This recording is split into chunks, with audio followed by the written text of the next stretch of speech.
le gouvernement a pris des décrets, non seulement fixant la date de l'élection présidentielle, mais convoquant le corps électoral et fixant aussi la période de la campagne électorale. Donc ce qui nous a donné en ce moment force et justificatif pour que les textes que nous étions en train de prendre puissent être mis à la disposition des populations. Le premier acte, c'est d'abord de convenir des différentes dispositions qui vont être prises pour la gestion de la période électorale. C'est une série de textes que nous prenons concernant l'accès des candidats aux médias officiels. C'est surtout ça notre mission pendant les élections. Et ces médias que nous appelons des médias publics, c'est essentiellement la télévision togolaise, c'est Radio Lomé, c'est Radio Kara et Togo Presse. Donc il s'agit ici pour nous de déterminer les conditions dans lesquelles chaque candidat pourra disposer de temps d'antenne sur ces médias pour pouvoir présenter aux électeurs togolais les propositions qu'il a pour une meilleure organisation et gestion de la cité nationale. Dans ce sens, il y a des textes que nous prenons qui déterminent aussi bien temps d'antenne imparti à chaque candidat, étant donné que sur les médias publics, il s'agit d'un accès égal de tous.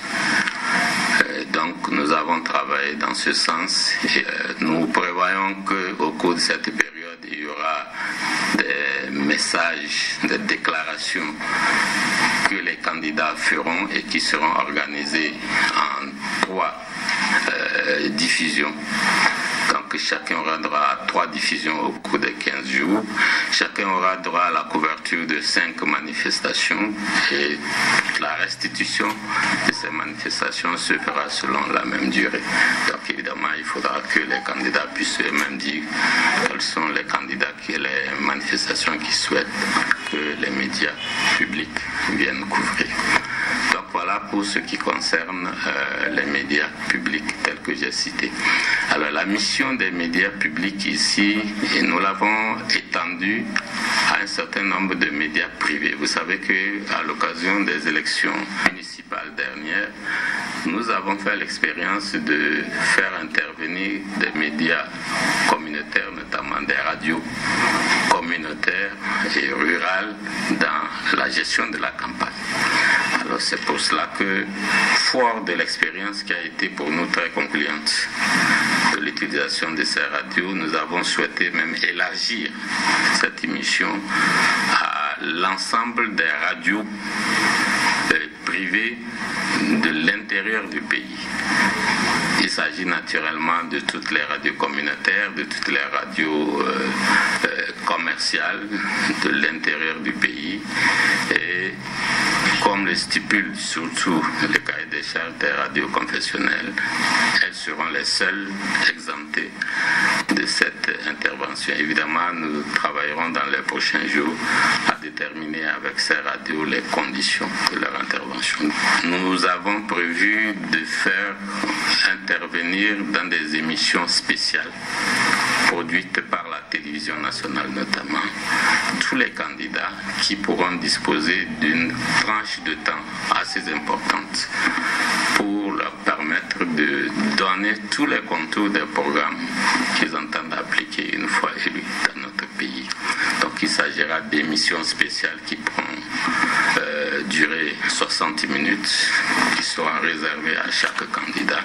Et c'est la télévision togolaise qui devra produire ces émissions qui vont être reprises en synchronisation par la radio et par toutes ces radios privées de l'intérieur du pays dont nous avons parlé.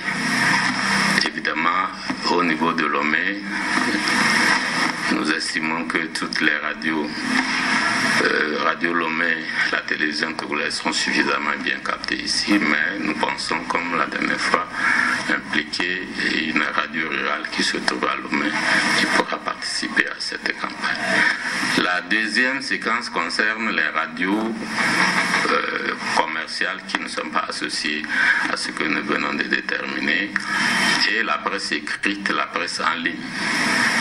Pour ces organes de presse, nous prévoyons également d'organiser un accès équilibré, un accès équitable des candidats, c'est-à-dire que nous prendrons des dispositions, c'est ce que nous avons d'ailleurs fait, pour que les candidats puissent accéder à ces organes de presse de façon équitable, qu'ils y accèdent selon les mêmes conditions, qu'il n'y ait pas de discrimination surtout. Nous avons déterminé l'ordre de passage de cette tranche-là qui se fera par tirage au sort, et nous avons pris d'autres textes pour accompagner le travail des journalistes. Il s'agit notamment de l'élaboration d'un code de bonne conduite, de l'élaboration d'une recommandation qui seront des outils de travail des journalistes.